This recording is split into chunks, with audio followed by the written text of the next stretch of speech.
भगवान कहते देवताओं में अपने भक्त को दर्शन देने के लिए नहीं, मैं तो भक्त के दर्शन करने के लिए जाता हूं। ये भगवान की दयालुता है। भगवान कहते हैं कि भक्त को दर्शन नहीं, मैं तो भक्त के दर्शन करने के लिए जाता हूं। देवतागण बोले प्रभु आप दर्शन करने जाते हैं या दर्शन देने के लिए? आप तो शीघ्र पधारे। शत्रुंजय भगवान ध्रुव के समक्ष आकर के मधुवन में प्रकट हो गए और आकर के भगवान बोले ब्रह्मब्रूहि वरदान मांगो, वरदान मांगो। पर ध्रुव जी की तरफ से कोई आवाज नहीं आई, कोई संकेत नहीं हुआ।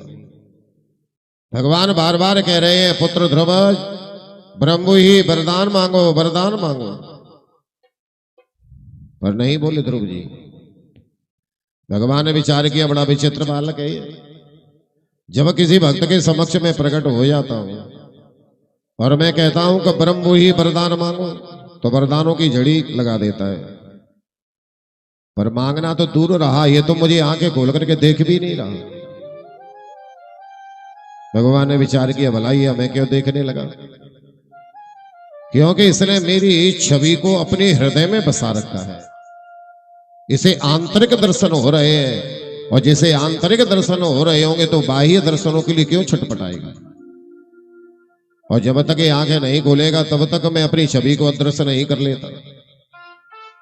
और ऐसा विचार करके ठाकुर जी ने अपनी छवि को अदृश्य किया और जब आंतरिक दर्शन ध्रुव जी को नहीं हुए तो छटपटा गए। और जैसे ही आंख खोली तो सामने शत्रुंजय भगवान खड़े हुए, चरणों में गिर करके साष्टांग प्रणाम किया।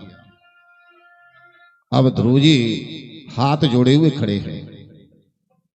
भगवान की सुंदर झांकी के दर्शन करते ही इनके हृदय में प्रेम उमड़ पड़ा।